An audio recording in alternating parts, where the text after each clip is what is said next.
morning, everybody. Welcome to our first conference interactive session. We're thrilled to have you join us here today. I, of course, have Dana right over there. Good morning, Dana. Good morning, Sandy. How are you? I'm all right. How are you? I'm good. It's nice and sunny here. Good. I love And that the you're. and also the first counter protests start allegedly tomorrow morning. So we've all been alerted. Yeah, one of our journalists, Hannah Alum, who was on the panel on Thursday morning, it's her job to go and cover these counter protests at the White House. Oh, She was not very excited about what might transpire. Before we get into all of that, there's a lot to talk about, a lot to review about what's happened. I'm going to lay out just a couple little housekeeping issues, and then we'll sort of set up the format of today. So first of all, today we released the video on demand link for Maria Ressa's documentary, 1,000 Cuts. It's really good. It's actually extremely well done to begin with, and secondly, the content, of course, about Maria, about how many times she's been imprisoned, about how many times she's been absolutely just outright persecuted by the Duterte regime in the Philippines is kind of mind blowing. She was, of course, one of the Time People of the Year from 2018. And anyway, the point of the film is watch the film this weekend. And then on Monday at 6 o'clock Mountain Time, we'll have Dana again interviewing Maria herself from the Philippines, and also the filmmaker Ramona Diaz, who's here in the US. And it'll be a great opportunity for you to come and ask your questions or your comments or so on. Maria is an absolute force in the world of journalism, an absolute force, and we have a lot to learn from her story. And anyway, so it's great. The link has been sent. I'll actually, during the course of this conversation, put the link up on screen. And importantly, there is a code that you need to enter in order to get it for free. You know, this has all been hosted by PBS, by the New Mexico PBS station. And I'll put the link to it and also the code in the chat box as well, so you can have it and then take 90 minutes this weekend and watch it. It's really, really good. So on to some, I guess, let's call them ground rules for today. So we want to hear from you. Some folks have already emailed me their questions, which is great. We really want to talk about, the past week, some things you learned, didn't learn, some things that jumped out at you, some things that you're still confused about and want more clarity on. Obviously, we have Dana in the house who can answer a lot of your questions. So you can do it two ways. Type into the Q&A box. Also, if you want to speak, I'm happy to have you speak. And if you want to do that, just figure out how to raise your hand. It's if you click the participants box, you should actually, not really sure how you're going to do that, but I know you can raise your hand because people have raised their hands. So figure out how to raise your hand. And then when the time comes, I will unmute you.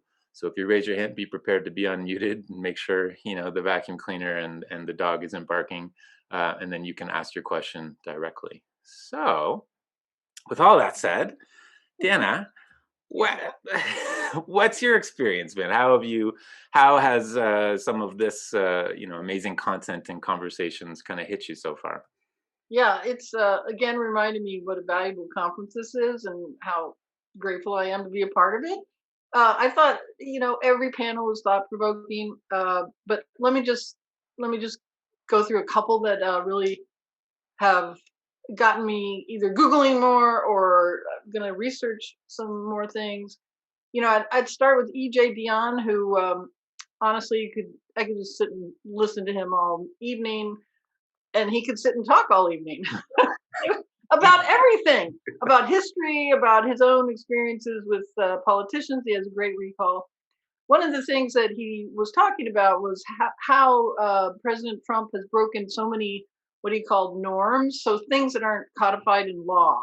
For instance, releasing your tax returns. This has never been, it's not a requirement, a legal requirement to run for president.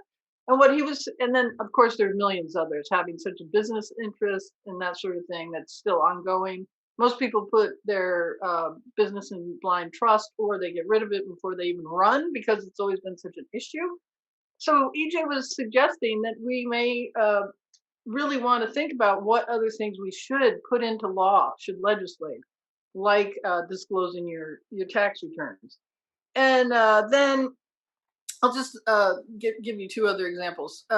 Cheryl Wudon, who was with her husband Nick Kristoff, they were talking about their book, which is about a place that Nick grew up, that is a pretty down and out place in Oregon.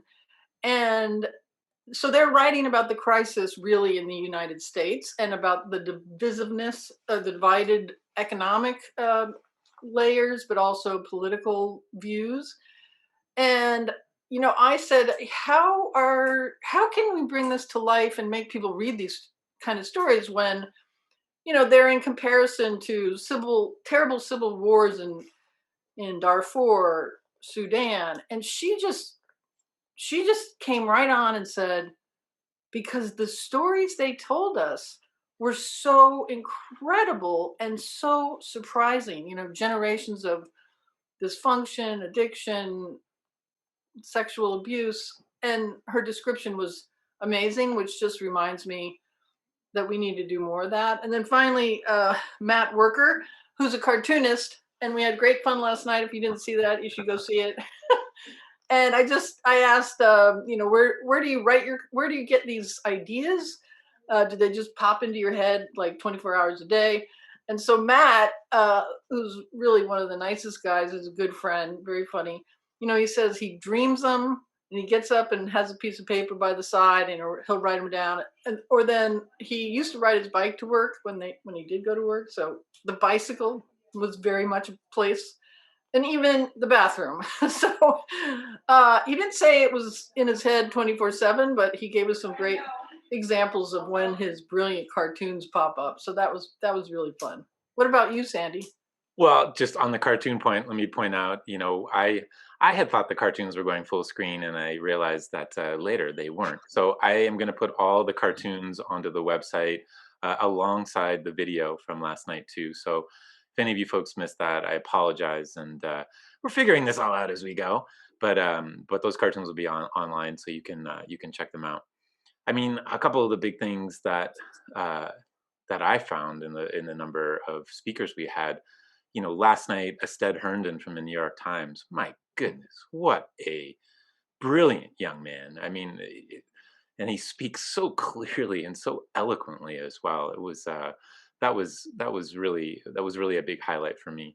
I think as Hmm. well, talking to Nick, Christoph, and Cheryl, we had Dan and I had a call with them last week to kind of talk about the panel, and I was just so struck by how humble, how kind, how Yeah, just yeah, super people doing really really important work.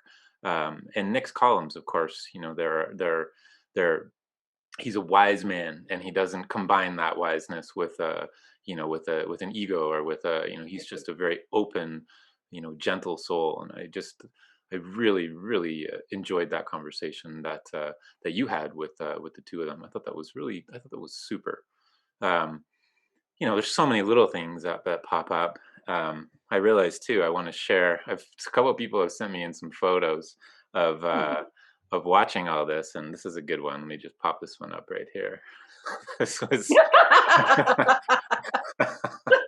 this was sent in by David Weiss, who's the chair of the Department for Communications and Journalism at UNM, and he wanted me to know that I love that. his cat found the conversation with EJ and John absolutely riveting.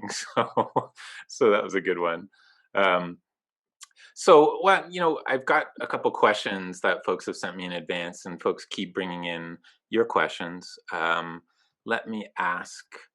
Let me ask this one, which is, so folks are obviously concerned about what's happening now with the presidency and the challenged presidency, and what happens with all of this. So here's a question that comes in from Michael Denand up in Michigan, and he says, Hmm. um, Dana, and this is more of an opinion piece as opposed to a reflection. How do you think the media will cover Trump post presidency? And do you think the media has anything to apologize for in the way Trump dominated almost every minute of airtime for the last 4 years? Did journalists contribute to his, quote, all me all the time quote strategy. Yes. And apologize, I think, is not strong enough. Uh, I think it's built in now to our own business model, unfortunately. Just like emotional extremist content gets more visibility on social media, Trump was his own emotional content. And as you know, as a reader, especially in the beginning, you just couldn't believe what he was doing. So every time he did something, we wrote about it and it drove traffic. And so that's created a cycle for us, the media. I'm not specifically talking about the Post, that really is now has driven up revenue and viewership because of that. And so we're going to have to figure out a way to not be addicted to that in order to not continue what we did. I think it got better over time, but really not as quickly. And I don't think people caught on as quickly to what he said versus what he does. And I do think that near the end we did, but it's also that saying, he's the president, so it matters. Well, this was a president, unlike the others, where he said so many things that really didn't matter because he didn't follow through on them. So I think it's much more than an apology, and I think it's really a soul searching and a rethinking of how we're going to cover the news. And like you said, what are we going to do with his activities now? So I even in this election uh, period, right, post-election period, you've seen the media covering Joe Biden a lot more and what he says, and not Trump so much, unless he's really doing something like another legal challenge. They aren't covering his tweets so much, and they're also, definitely caveating his words with "there's no evidence," this sort of thing. So I see him already taking a backseat position in the media to Biden, which is good. That's the way it should be. And I kind of think that's going to remain. That if he builds a Trump television, which I would sort of expect that he does, Which he's and threatening to do apparently. which he's threatening to do, and become I heard on NPR this whole scenario where he could set up a for-profit museum using government money, a for-profit presidential museum and library like others have done, but turn it into like a Trump land thing where his followers could come for a fee. And then you could see this big, giant business being created around his personality. Well, I think that, that will be a story. But then I'm hoping that the media will be much more judicious about what we do cover him and how much we do cover him, and that we don't just cover everything he says, but if he actually does something, or he actually, it's his followers that we're going to have to cover. And are they really going to resist? And is it going to be is there going to be some violence? I think this weekend will be a good test of what it is going to be, because honestly, last time a group came to town, it was I think wasn't the Proud Boys, it was someone else. But they had a small group. It was like 3 dozen people that came. It wasn't the hundreds they thought. And the counter demonstrators so overwhelmed them. And so that got a lot of coverage because it was an unexpected fewer, and because the police did this amazing thing where they kept them apart, even though they kept trying to get together. The police like would head them off, and it was just like this. It was like a beautiful dance where you're keeping the two partners apart, and they don't know it. And so, what is this weekend going to bring? Is it going to bring hundreds and thousands of people? And if it doesn't, is the media going to, not make such a big deal of it? So we don't want to fan the flames. I do think we've been fanning flames for a number of reasons during his presidency, and in part, it's because he drove traffic. Right. Well, and we've seen some changes towards media coverage of him in the last few months, of course, with Chris Wallace's famous interview of him and then other news anchors, breaking away during his press conferences to say, well, that's not true, or, there's no Right. evidence to support his claim. And I certainly hope that that more critical side of the media that's not just consuming this entertainment show of a man spouting whatever he wants to say and just recording it and broadcasting it out can change. There's a question that was related that someone submitted to me in advance, which is, are you, Dana, concerned about Trump's and the Republican Party's apparent attempts to overturn the results of the election? I mean, how do you feel about this situation, which the Post reports that he is gradually accepting the fact that he lost, and yet I don't know how many lawsuits are out in states Yeah. in which he lost. Honestly, I'm not that concerned about that because it's in the hands of the courts. And so far, we had really good story 2 days ago about the three court cases that have already gotten into court, and how they all three of them, the judge, and they really showed you the language that was happening in the court between the judge and the lawyers for the Republicans. And in each case, the, the lawyers tried to kind of wiggle around the fact that they didn't have much evidence, but of course the judges pinned them down. And in the end, the judge was like, "What? You this is nothing. This is hearsay that would never be admitted." And the lawyers had to accept it, and so they really got just um, the none of the judges were happy about this, and it wasn't even it was very clear cut. So I think that's what, unless there's some big thing out there that we don't know about, and I don't think there is, that's going to continue to happen. And even in the Georgia countdown or recount, okay, that's going to be a pain because it's slowing the process down. But like every other state, there's no report of any wrongdoing or fake ballots or whatever. So I think we'll just have the results and we'll all be able to see them, and Trump will be able to see them, and he won't have a choice. So Can I kind of think this is just, I think everybody should be vigilant but relax about this. And I and, think it'll work out. and But since what may not work out, really, what is more concerning for me is again his followers and how much he riles them up, and what do they do.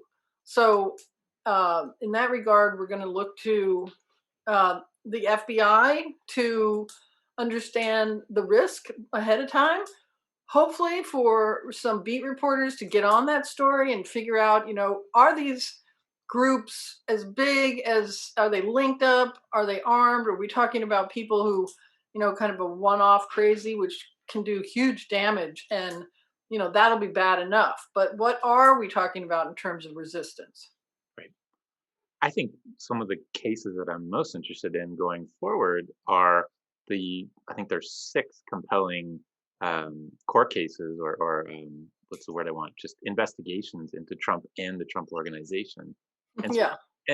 not to dive into the specifics of any of those, but Dana, what do you think is the Biden administration's approach to Trump in the future and around, potential prosecution for some, corruption for, we could go down the list of things the Biden Right. administration should do. Do you think that the Biden administration should pursue those, leave it to the states like New York State to do what they need to do? What should the Biden administration do? Yeah. Well, I definitely think that should not be a priority. I think it has to be done if it's in the federal jurisdiction. But as you said, the biggest one right now is in New York, in the district up there. So I really think that, they're not building a case now, so it will take some time. I'm sure that we will be reporting on when we figure out if they are, and I do think they will, but it probably will be some time before, Right. sometime from now, that he will realize that that would be a huge distraction for all the many problems that he's trying to solve, and especially the political impasse, that is going to happen in the beginning, and whether or not that's going to stand or not when Trump leaves. He's going to have so many other issues to pursue. And some debts to cover too. 400 and something odd $1 million comes due in 2021. A lot of money. Huge problems. Yeah. And it'll be, I not to belabor this point too much. I think the political issues, the corruption issues, and so on are probably wise for Biden not to touch. But what New York State's looking at in terms of the legality of what the Trump organization has done by inflating assets in order to get on the Forbes richest list, and then depreciating or downplaying assets in order not to pay Yeah. taxes, and then the nonprofit arm of the Trump organization, which I felt received very little press when it happened, and it basically paid up to cover its fraud as well. And so I just wonder whether Right. these are going to be some of the And his areas. taxes and what he did on his taxes. So, uh, my secret, but not now not now secret wish is that they would look at his kids, and I don't know how much that will happen, but uh, especially Trump Jr., who's really, in my view, been so destructive, and has really fanned so many conspiracy theories that have a violent element to them. And Pizzagate, I'll never forget Pizzagate. Right. My good friends and former Pentagon colleague Brad Graham actually owns the bookstore right next to Pizzagate, and they suffered a lot because of it. They had guards. They still probably do have guards. They had to close down. Their friends own Pizzagate. I love Pizzagate. I mean, I love Comet Pizza, and that was so real, and got any. Nobody who really knew better. Uh, there were no ramifications. Right. And that's a great and unintentional plug for our news literacy modules. In the first news literacy module, we talk about Pizzagate. And there's a lot to talk about Pizzagate, especially what's happened recently around Pizzagate, where it now connects with QAnon. It connects with the Right. great Canadian pop singer Justin Bieber, and whether Justin Bieber gave a sign to the crowd by tipping his cap that he knew and sympathized with, and had been a victim of the child abuse rings that QAnon are kind of based on. Check them out. They're at journalismundafire.org/students. They are for students, but they're also for the student in all of us. And there's just a lot of really interesting material in there. Let me go to the audience, and we've got a bunch of questions. And I'm going to start with the first one because I think it's a good one. This is from Paul Bloomhart, and he says, Dana talked the other day about the blurring of news and opinion, and I've noticed what I see more opinion or bias. Sorry, and I've noticed that I see more opinion or bias creep into some Washington Post reporting. On Fox, Hannity and Carlson have been doing this for a long time, even though Fox claims viewers, quote, know these shows are opinion. Ha! Have we irretrievably gone down this road? With fragmentation of media, readers seem to have accepted this by relying more and more on their highly biased Facebook and Twitter feeds, but we also seem that we might be losing the mainstream media to this current. So how do you feel about that sort of blurring of fact and opinion, and how it You directly affects us? I do agree. Uh, I agree that things have snuck into certain stories on the news pages that it's very subtle, but it's like fact A and fact B are assumed to be joined, even though the reporter hasn't necessarily given you the evidence. It's subtle because I think people are still very careful, but as things, and I can't give you a specific example, although I was always reading them to my husband over the breakfast table saying, can you believe they did that? And it's not just the Post. I mean, it's everybody. It's the mainstream media. So am hoping that people try to point that out in the letters to the editor. I'm not sure that it's going to be well accepted by the media. They honestly, my friends work so hard who are in the daily grind. It has been just an avalanche after a flood, after a tornado of news. Yeah. and of things to investigate, really difficult investigations day after day after day. And I have never seen them work harder. I've never seen them look more tired. And so part of me wants to just say it's really been impossible to be uh, as meticulous. So that's not an excuse, but it's the reality. And I do think if we can get back to a no drama White House, uh, that some of that might go away. Well, and here's a great follow-up from Barbara Chatterjee. Hi, Barbara. She says, has the media been repeating old material too much under the assumption that people don't remember what was said before, given how dizzying this is? People could just be directed to earlier material for background. And is the audience really being trusted by the media? Well, that's I think what part of what's happened, and why you see more background in every story. Background's important because some people have don't remember and don't follow the news that carefully. But what's happened now is because of the 24-hour news cycle, and there's they want to be able to put a new timestamp on stories as much as they can, so that when you're refreshing your screen as much as I am, to see what's the latest, chances are there's one new fact leading a story that you've already read. But you're going to read it anyway because it has a current timestamp on it, and you want to make sure that the republic is not going to fall apart. So that's why you're reading so much more, because a news story doesn't necessarily, the news story with the news timestamp and the new headline, even though it's really not a news story, doesn't really have that much new news in it. Yeah. So don't refresh as much. And I don't look at your screen as much, and I bet you'll be reading less background material. But Well, good for that. here's an absolutely connected question from Sandy Blakesley. Hey, Sandy, great name. Um, News traditionally reports on events that have happened or are happening, like we just talked about. But today, and I think this is absolutely right, many stories focus on things that might happen, could happen, should happen, haven't happened yet. Why this shift? It's really just because of Trump's refusal to accept the presidency. Just, I say just. How can I say just? So everyone wants to know, how is it going to play out, because it's never happened before, or not that I can recall. And so people are painting the various scenarios. Um, and some of them have been breathless. The coup scenario, it's pretty breathless. And I don't know, I'm betting that's not going to happen.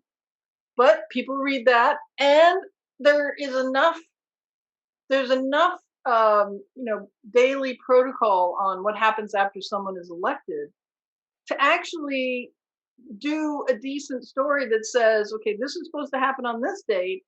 What if it doesn't? Or in the case of, for instance, we're in the transition right now, but the Trump appointee who's head of the GSA, the General Services Administration, which is really the infrastructure of government, and I mean that in a very physical way, the buildings, the electricity, the phones, that person is the one who can hold the whole thing up. Or normally, not at all. They just release the money to the incoming president, and the whole thing ripples down the system, and that starts to happen. But this one woman who is the Trump appointee said no, she's not going to do that until, I don't remember what she said when, but it's basically that the White House will tell her when to do that. Okay, so that's a real thing. And is it or is it not causing real problems? And if she doesn't release it, by next week, it could cause real problems. The same thing with the intelligence briefings. They held them up, but now you see Republicans who are saying, no, you should go ahead with it. Um, so that's why everybody's talking about scenarios in the present. Sorry, in the future. And I think that's only because of the mode that we're in, which is unprecedented. Well, and it's scary as well, especially when you bring Yeah, in other facts like, first time gun ownership is through the roof and that, ammunition stores are out of ammunition. And, that's obviously speculative in terms of what that all means, but it does feel like we're in a moment of time where some events, say tomorrow at the gathering in DC, could trigger all kinds of different events around the country. And obviously none of us are hoping for that to happen, but this is a delicate moment in time that we're yeah, in. And secondly, and this, connects to a lot of the work that you've done, the United States is never more vulnerable from a national security perspective than in a lame duck presidency period. And not only are we in a lame duck presidency period, we're in a challenged period. And I just it it gives me some fear that yeah. this is a ripe moment for some dark actors to Yeah, and on that note, the fact that we have not had a national security crisis, um, well, it's been heartening in a way, that other countries actually, are also thinking about the consequences of this. I think, uh, and the consequences of acting at an unstable moment with an unstable president. Um, but I would recommend. I read every single word that the New York Times wrote yesterday on the Pentagon shakeups and the new people who were put in place. Because and the Joint Chief of Staff speech in which he reminded people that they're loyal to the Constitution, they're not loyal to one person. That was an extraordinary speech that he felt he had to give, and so there was a reason for that.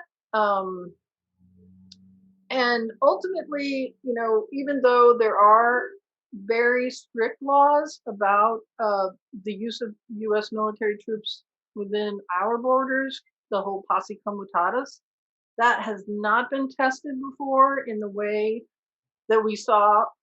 That's an It's more than a norm because it is a law, but we did see Trump uh, break it in that whole confrontation over McPherson Square. Well, it wasn't a confrontation. In his aggression against the lawful, peaceful demonstrators.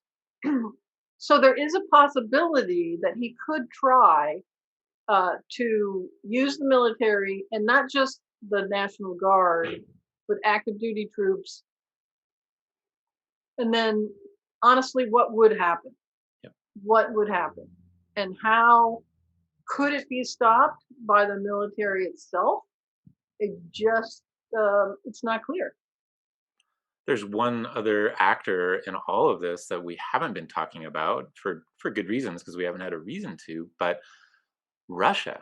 We know what Russia did in 2016, and I guess it makes me fearful because of the vulnerabilities of this time that another state might decide this is a great time to get involved and to meddle and to do the things that they do. Do you feel, Dana, that there is an external threat at this point based on some of your contacts and insight? I honestly feel like they don't need to do a thing. It's already happening. Right.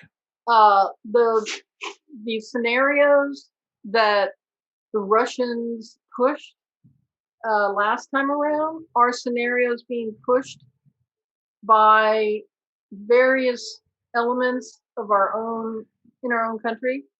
Not only the conspiratorialists, but really behind that, there's a lot of people who just making money out of this, Yeah. and so that's why they do it. So I'm actually less worried about the foreign actors. I just don't. You just sit back, Um, what one of the things that I keep remembering about 2016, and it just kind of fell by the wayside in all the reporting on it, was that the main theme that the Russians promoted was racial, uh, you know, division. Yep.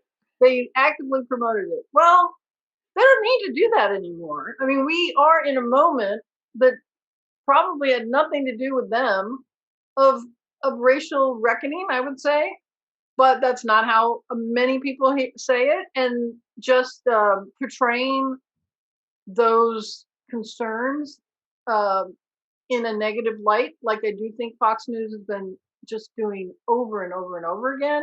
And you saw it in the terrible ads denouncing Harris, just Right. crazy. I mean, that's all Americans. And it's the Republican Party. Right. Well, I heard last night a clip from Senator Perdue in Georgia, who will be in one of the most hotly watched elections in American history on January 5th. Um, and he was making public just horrendous Yeah. statements, mispronouncing Kamala's name, and just it's so horrifying how the lack of professionalism and diplomacy and the unmasking of some really unfortunate perspectives and biases and all of this. It's a sad moment that I hope we can just move forward from. Well, and I also, we have this little farm out in rural Virginia, and actually in a red county. I didn't realize how red it was when I moved out there, but it's been very instructive because what motivates a lot of people is really fear, like real fear. They're really afraid. And they're afraid that either the Black Lives Matter people or the Antifa people or someone is going to come to their rural community and start violence. So how do you make people not fearful? I mean, part of me, I told my neighbor who's part of this group, I should get a bus and bring you down to DC and you'll see. It's not, you come to my neighborhood. It's a totally multiracial neighborhood. It's proximity. It's Yeah, having friends and colleagues.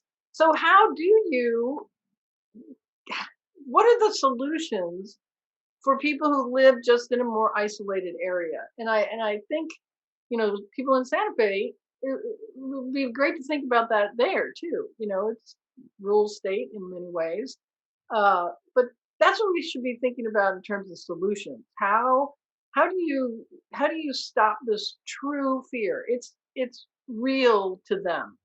So even though it's unfounded, or I think it's unfounded, it's real to them. And how do you address that? I enjoyed Ested's comment last night where he was talking about being in West Texas, and Yeah, as soon as he went to interview somebody, their first comment was, "I love Black people."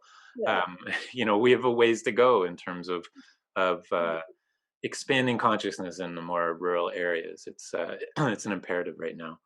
So I have a couple questions in the chat asking, why have you not included journalists from the Wall Street Journal? And I have two answers. First of all, we do have two journalists in the Wall Street Journal on November 20th, a week from today, right at this time actually. Ling Ling Wei, who is a Wall Street Journal journalist who was expelled from China, and she's still the China correspondent for the Journal. And her husband Bob Davis, who's a senior editor there and is a Pulitzer winner. And the second answer I have is, these all the speakers we bring are all kind of connected in various different ways, so Dana, having been involved in the conference from day one, she knows lots of people, and you probably know more post people than otherwise, but that's kind of generally how we build speakers for these events, is just through social networking, through knowing people. So I sure hope and expect that by having Ling Ling and Bob next week, that we can really expand our circle of journalists to different publications. And I agree, we need to have a wide diversity of journalist opinions and of journalist institutions represented in this conference. And all I can say is we're getting there. I think this year we have a much greater breadth of speakers from different institutions and from around the world than we've had before. But it's certainly something that I want to make sure we do. Well, Let knowing a bunch of Wall Street Journal reporters, I'll say there's no difference between Post reporter and a Wall Street Journal reporter. What you find is the differences in the editorial page, and I think that is a great idea, that you need to get some people on the editorial page of the Wall Street Journal. Yeah. I'm sure they would be happy to come to Santa Fe, and but the reporters we're all just scrappy like one another. And I should point out as well, I have tried extremely hard over the last number of years to have more right wing perspectives to come and talk, because I think it's really important that we have them and not always feature center or left. But, people know about the Republic of Santa Fe, and people know that, our audience is mostly center left. And so it's a much more difficult, invitation than, were we in a much redder place. I try, and I am always open if you out there have specific, journalists or specific perspectives or specific people that you want me to engage with and get in touch with and try to bring to our stage. This is an open place, an open dialogue, and I think we do miss some of the equations sometimes by not having folks on the more to the right on the spectrum.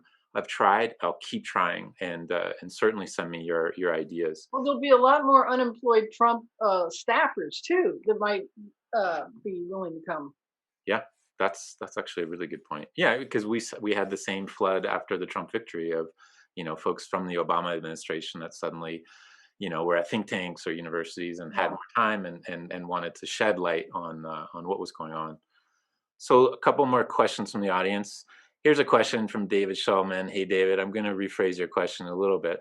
Um, is there a difference in how the media treats violence associated with Trump supporters versus violence that has arisen during, some of the social protests and around the BLM movement in particular?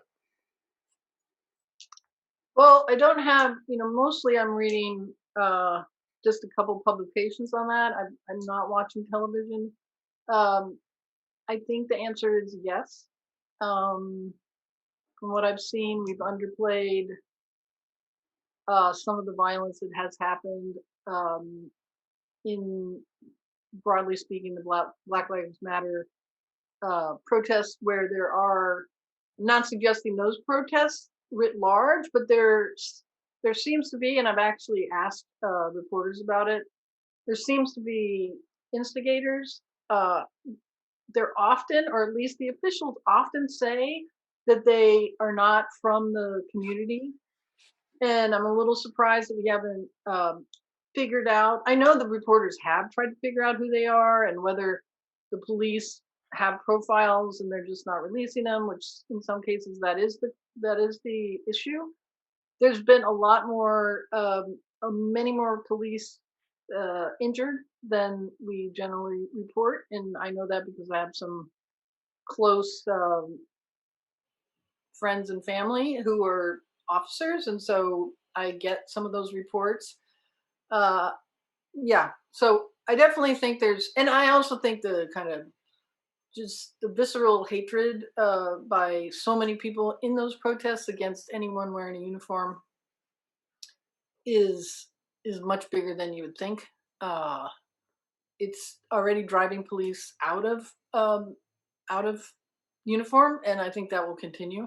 Yeah. And also, I definitely think the defund thing was just such a bad way of saying it. But the reform of various police departments, it's not impossible. I hope we cover that, and I hope that that becomes a real debate. Like, how do you really do this? And why are so many communities relying on police to do things Right. when they So become a real problem? Yeah, it's like, why did we? I wrote a whole book on why we're trying to get the military to do foreign affairs right after the Cold War. We defunded the State Department. It's the same thing. We defund social services or job. You know what I mean. And we then just fund the police to do it all or to respond when it's too late. So yeah.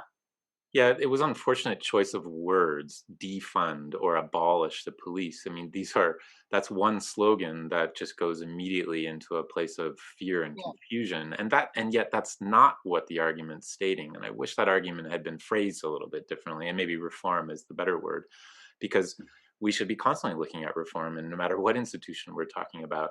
And it's really clear when you look at statistics and evidence and people's stories that the police are overstretched and are stretching into areas where Hmm. their mandate doesn't necessarily apply.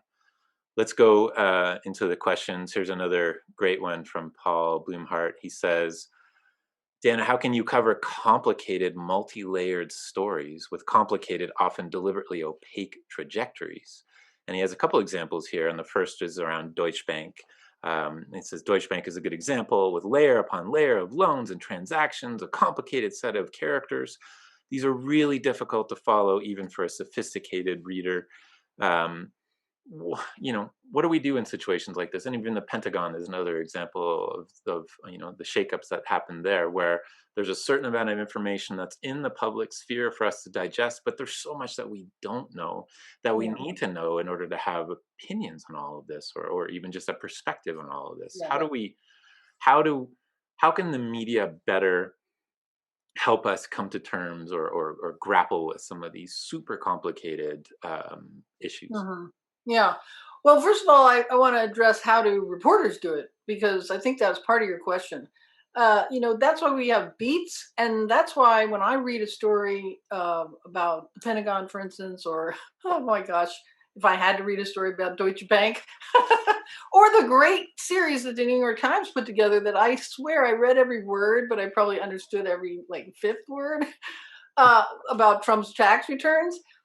Those people, first of all, they've been at their beats for a long time, and I only read, or I try to read the reporters who've been on their beats for a long time, the complicated beats. Uh, and in that regard, I hate to say it, but the New York Times has a couple Pentagon reporters. Eric Schmidt is one of them, who has been there for 20 years. And at the moment, I mean, the Post has a couple good Pentagon correspondents, but none of them have been there as long as Eric. Um, and what we do is that we ask help from people who, if you're writing about a complicated new aircraft and the Pentagon won't help you beyond a certain point, there are industry people, there are lobbyists, there's a whole group of, former military who will help you understand the technology and the importance and the context in the political fight.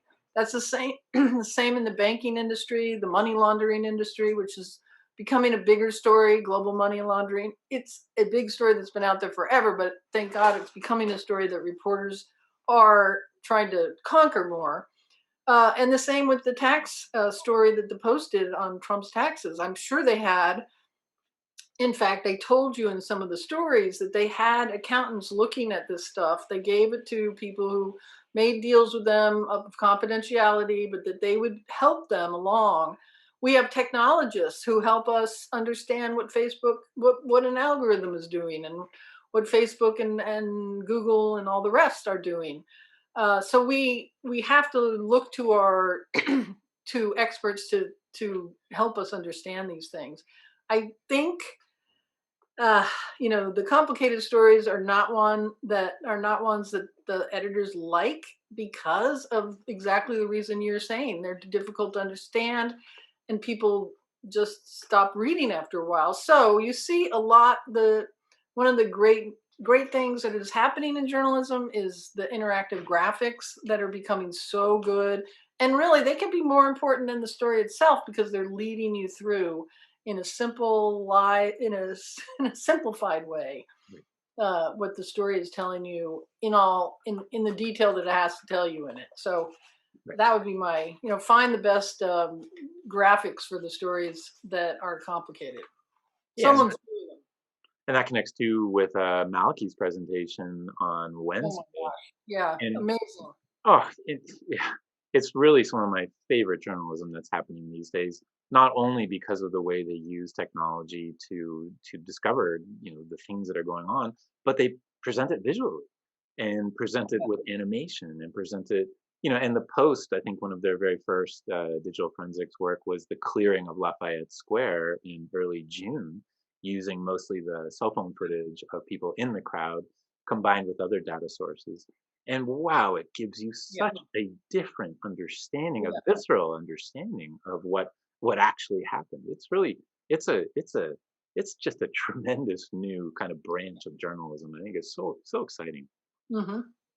It really is revolutionizing, and it's also making it really hard for officials not to answer questions or to obfuscate or to lie. Yeah. Dana, have we learned our lesson from the Comey moment in 2016? Can the media get dragged into this kind of inappropriate and yet highly influential? The question says misinformation, but I'm not sure I would classify that as misinformation. I would classify that more as premature information. How do we avoid how do we avoid that kind of bomb on our media landscape? Oh, well, it's not up to us to really. I mean, what? We wouldn't cover another Comey with a surprise near the end. It's no, that was news, and that's the kind of.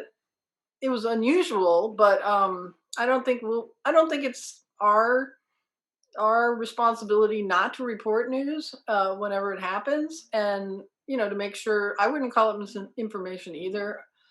Um, it really was up to the readers to figure out how consequential it was, and so there you go back to media literacy, which honestly is so important these days, especially for young people, and especially for. I think that's fundamental to the division in in our country, that people are accepting something calling itself media that has no track record, has people who often don't care about the facts and aren't anywhere near the facts, and being able to just teach people how to figure that out, Yeah. uh, or how to even look for it.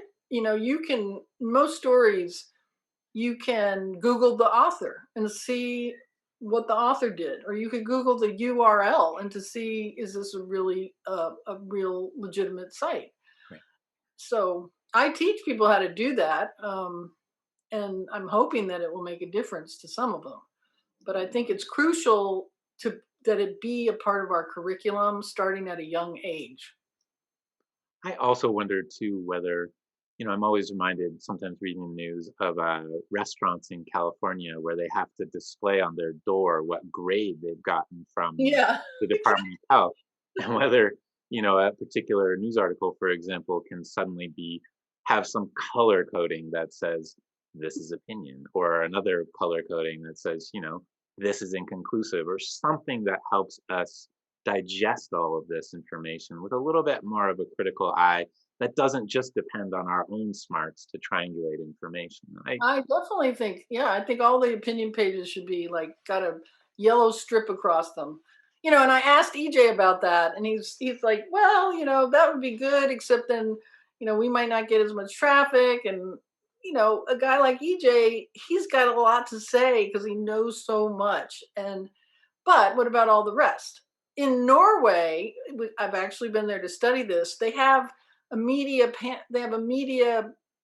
adjudication panel that is made up of no one in the government, but it's funded, I believe, by the government. It's made up of like really respected journalists and a few non-journalists who are great civil, you know, not libertarians, but they're wise people of their country.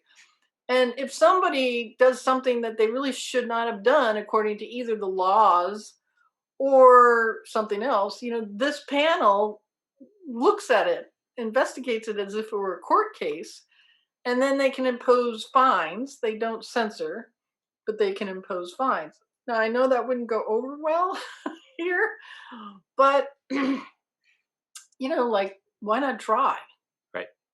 Well, there's such a distinction in other countries too. I mean, growing up in Canada, where the CBC is, the Yeah. government-funded news network, it has to approach things differently than, more of the profit motive of, well, what drives ratings, and there's just a very different sensibility. And I know that NPR, being publicly funded strives for that space, but it's a very, very different thing here. And I wonder whether there are some important media lessons for these big issues that are happening in other countries that might help us reimagine how the media plays a role in delivering us information, especially in this time when we depend on it in ways we probably never have before.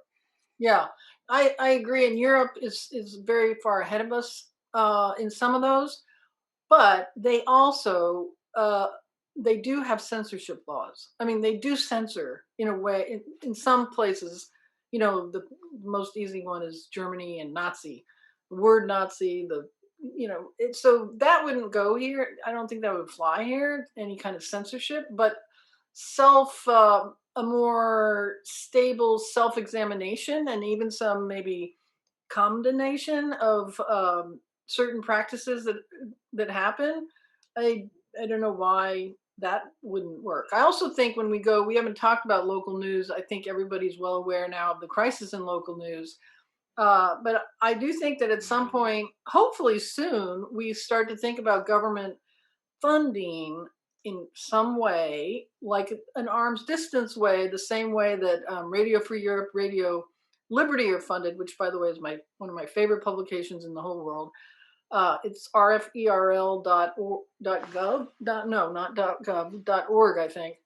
Um, but they, they're funded by the government, but there's a wall, and Right. I think we should think about that for local media, which is critical to accountability and civic life in so many places.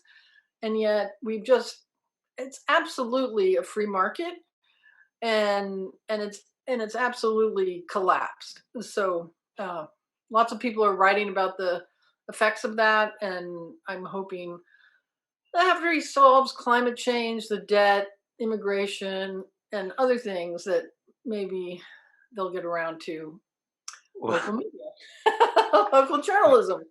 well, that ties into a question here from Kathy Moyd, which, and I'm going to slightly rephrase your question, Kathy, but it's, the media right now is intensely focused on politics as opposed to governing. Do you imagine we might get back to the latter? And obviously, I think a lot depends on what happens in Georgia with these Senate races, but can we get back to the place where the media is reporting on policy proposals and implementation and so on, as opposed to the fireworks of politics? You know, I so hope so, but I think until national politics stops being such a drama every day with really high stakes, that's going to be a focus of a lot of attention. I do think the big media has continued writing about policy stories. It just, in competition with what is happening at the White House or from the White House or on Capitol Hill, it really, there's no competition. But I also want to say that on the local level, politics is not what really gets that much coverage. What does get coverage is schools and law enforcement and uh, things like that. The basics that people want to read about. What probably doesn't. I'm heavily involved with one small paper in this town I was saying that we live in Virginia, and we don't really have time or the resources. Really, we don't have the resources to do good accountability reporting. So that's where I think the resources would really come in. In some cases, it would just allow newspapers to survive, but they could add a reporter that would allow the group to do some accountability reporting on government contracts, just the basic things that aren't getting done. Why don't we still have broadband coverage throughout a county that is only 55 miles outside of Washington? It is crazy, and it really affects the kids that go to school. It affects how you can work out there as an adult.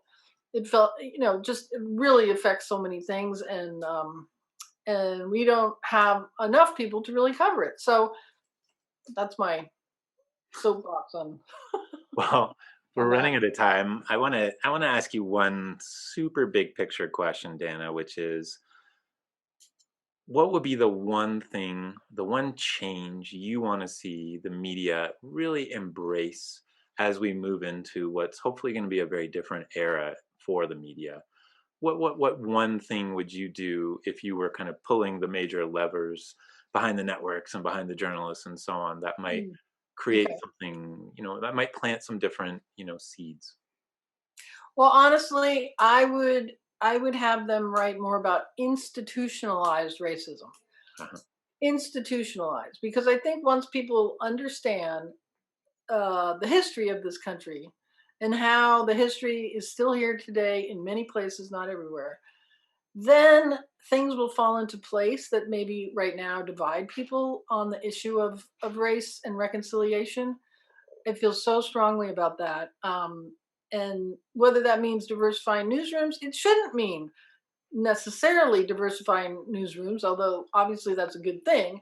But it means it means editors who editors and reporters who want to conquer things like home loans and redlining and school disparities and in out where we are in Fairfax or in Fauquier County, the just the mere history of slavery there and what the enslaved people built and added to that economy. I mean, I would bet that every single building that is a giant, beautiful mansion or a government building from a certain century was probably built by enslaved people.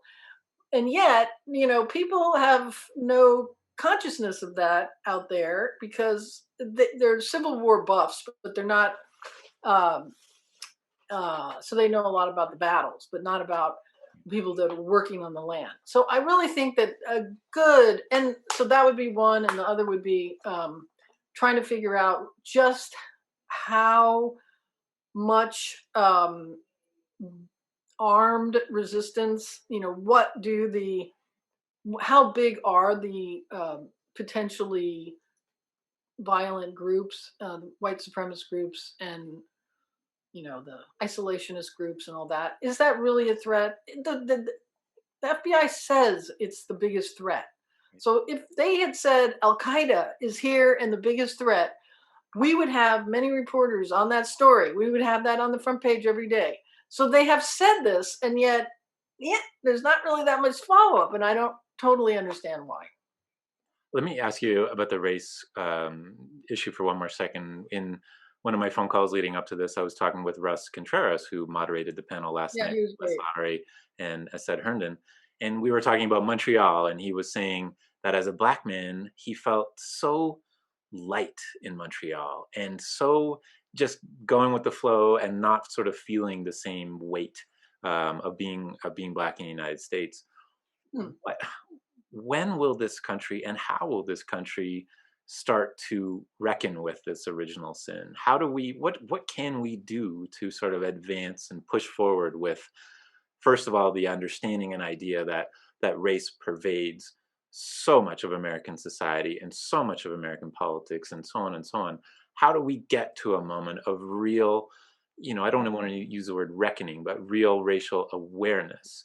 Well, um, I like, that's why I picked that subject to answer your last question, because I think it takes uncovering a history that lives today in an objective, real way. This is not just the feelings of people, it's things that drove people's lives and that hid people's lives from us. So I think you approach it. I mean, that's the only way I could approach it is in a very, in a way that just unearths things that have not been a priority before, unearths things that are still continuing today, but had roots some in another century.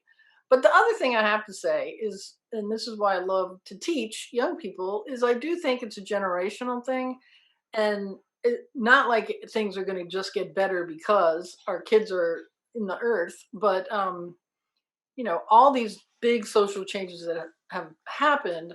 If you've got children, that that does make such a difference, and that this generation, at least in a cosmopolitan area like Washington, they're just growing up differently.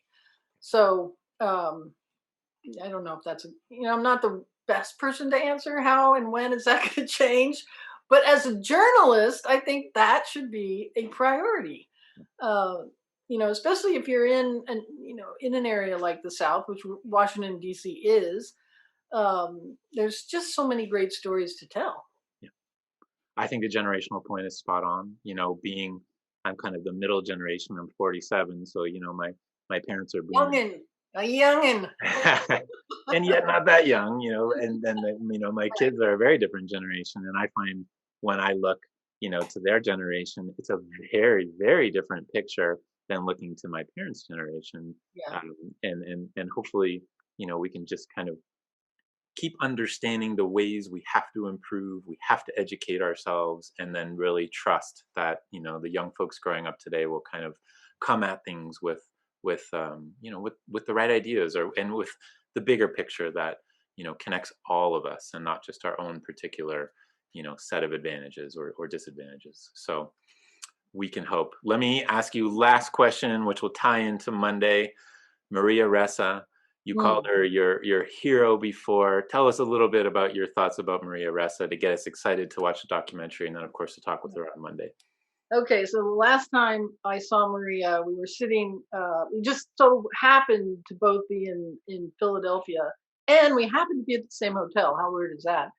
So we had breakfast together, and what really I have to say is she is one of the bravest people. Well, she's probably the bravest person I've actually gotten to know, just because she won't give this up. She could come and live. She's a dual citizen, so she could live here in the United States and have a peaceful life. But also, her I didn't know this about her. Well, I guess I knew it from afar, kind of, but her ability to analyze the impact of social media, which is huge in the Philippines, just huge. It's created so many problems. It's allowed the president to get his supporters to kill people who are involved or allegedly involved with drugs, or who are addicts, or allegedly. So she knows how to map networks of people on social media, and she walked me through this. It's stunning. It's stunning. So why that's so important is that she knows how the world works behind the screen, in cyberspace, and in a way that affects what is happening on the ground in our lives, that a normal person would not see, would not perceive, and yet she can explain it and unveil it in a way that is still difficult to understand, I will have to say. But but yeah, so she's got a phenomenal technological and business mind, and then such a determination to keep at her her campaign for freedom of speech and expression and the press in the Philippines. Yeah. Well, I'm certainly looking forward to it. She's a remarkable human being. So that's Monday at 6 Mountain. The next session we have is actually tomorrow for students, but all of you who have purchased all conference tickets, you're more than welcome to attend an audit. And tomorrow is with Tina Sussman, who's a senior editor at Time Magazine, and Katina Perron, who is a journalism educator, and she's got lots of really great resources for teaching high school and college students the kind of fundamentals of journalism. That's tomorrow at 11. But Well, and I want to just say, if you want to get a little jolt of optimism, you should really listen to the students, because it's so great. I agree. It's inspiring too. Yeah. There's some our high school fellowship program this year, we have 30 kids, and they're just so inspiring. They're working on really interesting things from different perspectives than you and I might think about, and it's an inspiring thing to have. Well, Dana, thank you once again for your time. Like, I really appreciate it. All your thoughts and opinions, of course, just wonderful. We will see you Monday at 8 Eastern, 6 Mountain, and have a terrific weekend. And we will talk to you shortly.